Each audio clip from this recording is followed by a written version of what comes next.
आज पुणी आउ गोटे नुआ भिडियो को आपन को स्वागत। बहुत दिन पर आम भिडियो करुचु से आपण मैंने मत क्षमा करदे। मोर टिके देह खराब थिबारु आमर घर प्रॉब्लम थिबारु मो भिडियो सब करि पार नथिनी, जाफल कि आज पर्यंत भिडियो छाड़ी पार नथिली। एटा मोर बहुत दिन गैप पर गोटे भिडियो से आज भिडियो मु कली। आपण माने जानते भारत एवं विदेश रे धर्म नाम रे विभिन्न युद्ध मान चलछि, जेमिति रूसिया सहित यूक्रेन आउ इस्राएल सहित पैलेस्टाइन यही सब युद्ध एवं चलछि। ता पूर्व इस्राएल सहित गाजा पट्टी युद्ध चलता जोटा कि हामास आउ इस्राएल सहित आमर ट्रिपल एच युद्ध एपर्यंत जारी रही। जेमिति हामास हुती आउ हिजबुला से माने परस्पर चाहूँगी आम इस्राएल को नष्ट करिया, आउ इस्राएल चाहूँगी हामास हुती आ हिजबुला जो आतंकी संगठन इस्राएल को कथा अनुसार से नष्ट करने चाहूँगी। ताने परस्पर को एठारे नष्ट करने चाहूँगी, किंतु प्रकृत कथा है सी भी किसी मिसाइल मारुची, ये भी किसी मिसाइल मारुची, किंतु प्रकृति रे क्षतिग्रस्त होउची किए सेटाकार साधारण जनता। किंतु युद्ध धीरे धीरे बढ़ी चली कमिबार ना धरू नहीं। किंतु अन्य राष्ट्र जमी रही पावरफुल राष्ट्र अमेरिका आउ नाटो कंट्री एवं अन्य माने से माने भी इस्राएल को मना करिया बदल रे आउरी उस्कौचंती। सेतिपय से माने विभिन्न मारणास्त्र ताको दबारे व्यस्त। हामास एवं हुती आउ हिजबुला एमानंकर गोटे राय है हामास सहित इस्राएल युद्ध विरति करू। गाजार जो जी नरसंहार होउची ता जेमिति बंद हो पारिबो, किंतु इस्राएल सुनिबा को नाराज।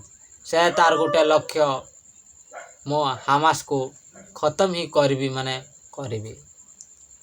हामास को खत्म तो करि पारलानी। शेष से जो गाजार रही गाजा पटे रही जनसाधारण महिला पिला साधारण लोगों को भी अनेक मारिदे पुति दे सारा। आउ सेटाकर इंफ्रास्ट्रक्चर को पूरा ध्वंस विध्वस्त कर देछि इस्राएल। इस्राएल एक यहूदी देश, से गोटे जिद माने जिद। जदि एते सी साहस कर पार न था, किंतु अमेरिका आउ नाटो कंट्री ताको उस्कौचंती। आउ से अमेरिका आउ नाटो कंट्री माने विभिन्न नाटो लगौचंती। से माने इस्राएल एवं हामास मध्य बुझामणा संपर्क बा कथबार्ता माध्यम प्रॉब्लम टाको सुलझेबा कथा थिला, किंतु एमाने कौन कले से सब को भूली जाई से माने इस्राएल को अस्त्र शस्त्र टंका पत्र गोली गोला देकी हामास को ही आउ वेस्ट बैंक को आउ गाजा पट्टी को पूरा मशाण तैयारी करिया पई से माने ताको उस्केले आउ साहाय्य भी कले। जाफल कि से आज पर्यंत बमबारी करुचु आउ मिसाइल माड़ करिकी सब इंफ्रास्ट्रक्चर आउ पिला छुआ माँ छुआ एवं साधारण लोकों को मारी पकेला, किंतु एपर्यंत हामास को से खत्म कर पारला नहीं। आ हामास जो बड़ बड़ कमांडर जो जाने मुरबी से सीना सी मारिदेला। मारिदेले कौन हम ସାଧାରଣ ବିଚାରଧାରାଟା ହାମାସର ବିଚାରଧାରାଟା ଏପର୍ଯ୍ୟନ୍ତ ପହଞ୍ଚିଛି। ହାମାସ ବିଚାରଧାରାକୁ ଯୁଦ୍ଧ ମାଧ୍ୟମରେ କେବେ କି କୌଣସି ବିଚାରଧାରାକୁ କୌଣସି ଯୁଦ୍ଧ ମାଧ୍ୟମରେ ଖତମ କରାଯାଇପାରିବନି। ତାକୁ କେବଳ ବୁଝାମଣା ସନ୍ଧି ମାଧ୍ୟମରେ ହିଁ ତାକୁ କଣ୍ଟ୍ରୋଲ କରାଯାଇପାରିବ। ଆଜି ଯେଉଁ ପିଲାମାନେ ବଞ୍ଚିଛନ୍ତି ଯେ ୱେଷ୍ଟ ଗାଜାରେ ବା ଗାଜା ପଟରେ, ସେମାନେ କାଲି ବଡ଼ ହେବେ, ପୁଣି ବଳକୁ ଯୁଗାଡ଼ କରିବେ, ପୁଣି ଇସ୍ରାଏଲକୁ ମାରିବେ।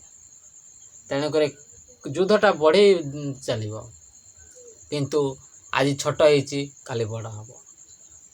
କିନ୍ତୁ ଯୁଦ୍ଧକୁ ସମାଧାନ କରିବା ବଦଳରେ ଯଦି ବଢ଼ାଇ ଦିଆଯାଏ, ତେବେ ତା'ର ବିସ୍ତାର ଅଧିକ ଯିବ।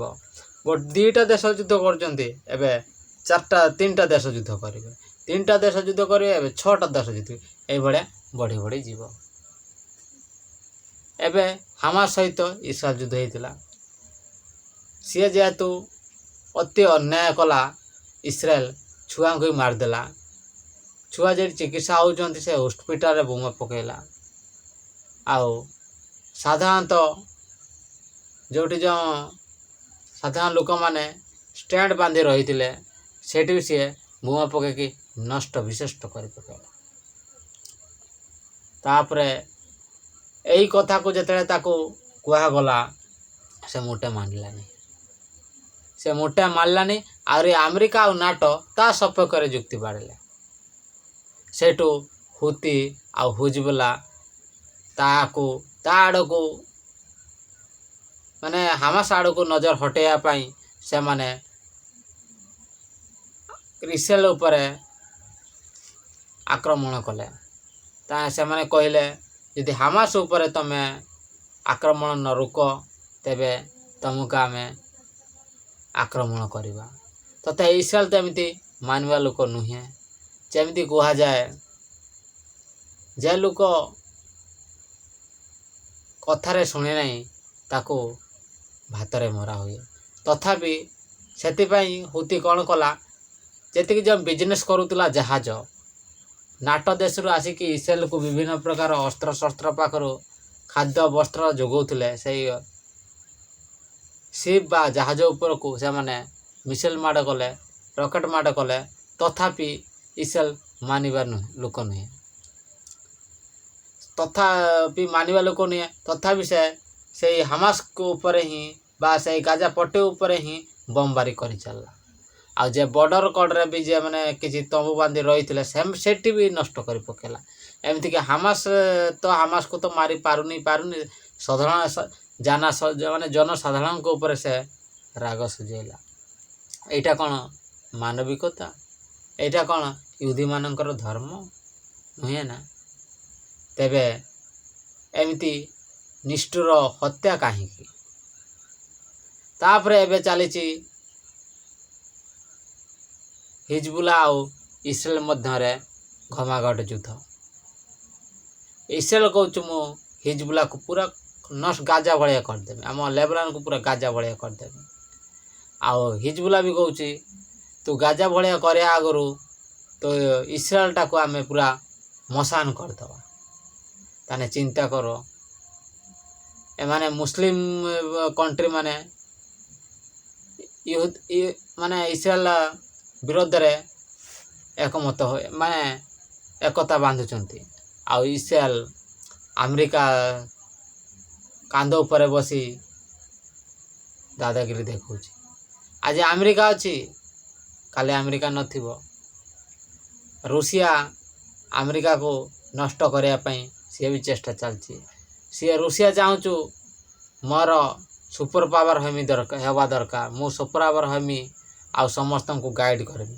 କିନ୍ତୁ ଆମେରିକା କହୁଛୁ, ନା, ମୁଁ ହିଁ ସୁପର ପାୱାର ହେଇକି ରହିମି, କାହାକୁ ସୁପର ପାୱାର ହେବାକୁ ମୁଁ ଦେବି ନାହିଁ।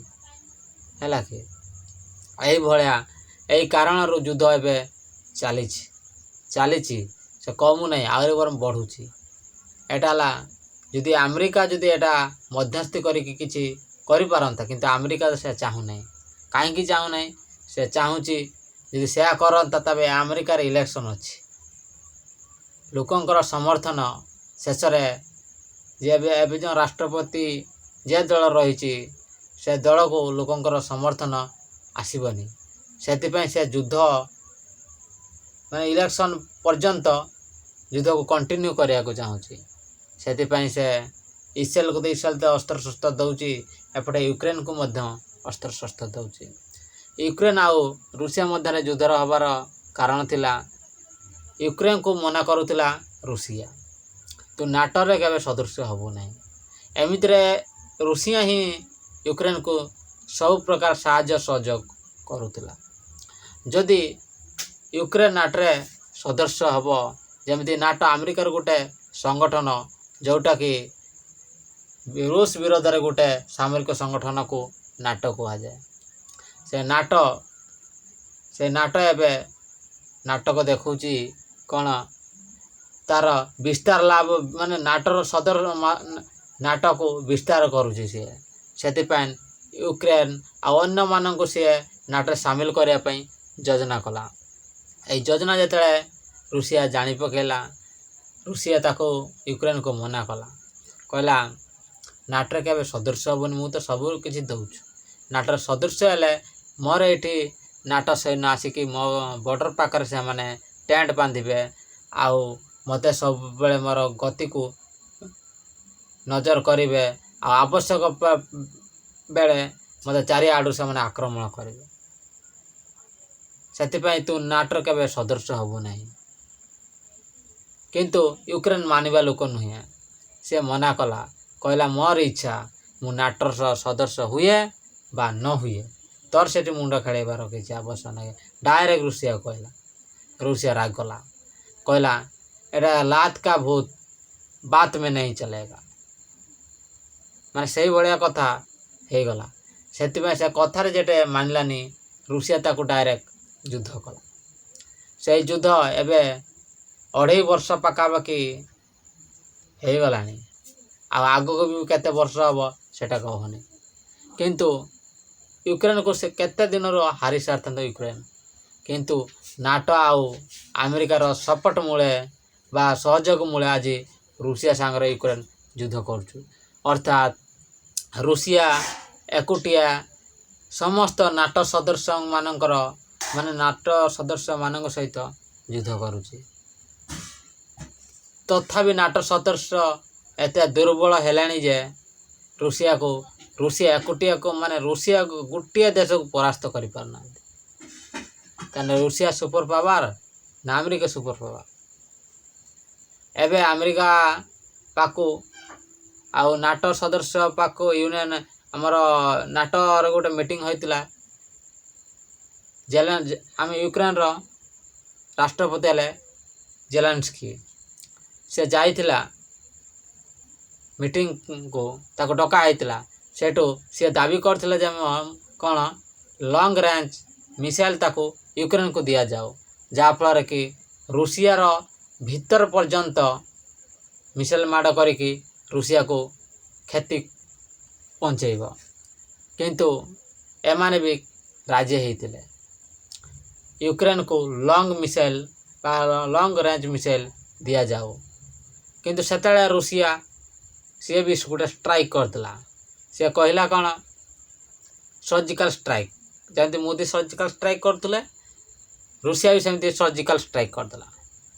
ସେ କହିଲା ନାଟୋର ଯେକୌଣସି ଲଙ୍ଗ୍ ରେଞ୍ଜ ଅସ୍ତ୍ର ଯଦି ମୋର ଦେଶ ଭିତର ଯାଏଁ ଆକ୍ରମଣ ହୁଏ ତେବେ ମୁଁ ତା'ର ଜବାବ ପରମାଣୁ ବୋମାରେ ଦେମି। ଯେତେବେଳେ ସେଇ କଥା କହିଲା, ଅନ୍ୟ ରାଷ୍ଟ୍ରମାନେ ଟିକେ ଦବକି ଗଲେ। ଆଜି ଜେଲେନ୍ସ୍କି ଯିବ, ପୁଣି କ'ଣ ହେଲା କ'ଣ ନାହିଁ ଅନ୍ୟ ନାଟୋ ସଦସ୍ୟ ଆମେରିକା ରାଜି କରାଇବ। ସେ ଲଙ୍ଗ୍ ରେଞ୍ଜ ମିସାଇଲ୍ ଦେବା ପାଇଁ ରାଜି କରାଇବାକୁ ଆଜି ଚେଷ୍ଟା କରିବ। ସେଥିପାଇଁ ୟୁକ୍ରେନ ରାଷ୍ଟ୍ରପତି ଭ୍ଲାଦିମିର ଜେଲେନ୍ସ୍କି ମଧ୍ୟ ଯାଇଛି, ଆଉ ସେଠି ମିଟିଂ ହେବ, କ'ଣ ଫାଇନାଲ୍ ହେବ, ତାପରେ ସେଇ ଅନୁସାରେ ତାକୁ ମିସାଇଲ୍ ଦିଆହେବ।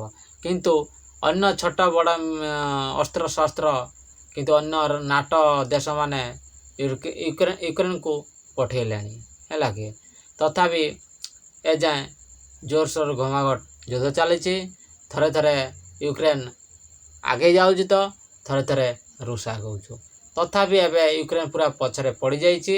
ରୁଷିଆ ଏବେ ବମ୍ବାରୀ କରିକି ତା'ର ୟୁକ୍ରେନ୍ର ବହୁତ ଅଞ୍ଚଳ କବ୍ଜା କରିସାରିଲାଣି।